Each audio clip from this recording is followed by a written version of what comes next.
আমার অভিযোগ একটাই, কাউকে আটকে রাখা জোর করে যায় না, রাস্তা অবরোধ করে মানুষের ক্ষতি করা যায় না, এটা কারো কাজ নয়। এবং এতে বাইরের লোকেরা আছে, টিচারের সংখ্যা কম, বাইরের লোকের সংখ্যা বেশি। এই তো দেখছেন মেয়েরা বলছে প্রেগনেন্ট মাদার বাড়ি যেতে দিচ্ছে না, অফিসে কাজ করছে তাকে 14 ঘন্টা 18 ঘন্টা 20 ঘন্টা আটকে রেখে দেওয়া হয়েছে।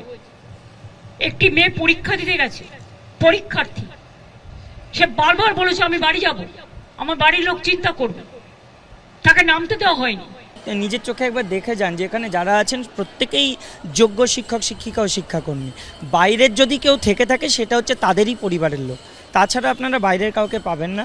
আর এখানে কেন এরকমভাবে আপনি মন্তব্য করছেন জানি না। আপনার তো উচিত একজন মুখ্যমন্ত্রী হিসেবে আমরা যে শোচনীয় পরিস্থিতির মধ্যে আছি সেটা নিয়ে আপনার সমবেতী হওয়া উচিত, এবং আমাদের মাঝখানে এসে আপনার তো সেই বার্তাটা দেওয়া উচিত যে একজন মানে সরকারের প্রতি সর্বস্ব পদে থাকাকালীন আপনার আমাদের জন্য কি করেছেন বা কি পদক্ষেপ নিয়েছেন সেটা আমাদের এখানে জানা।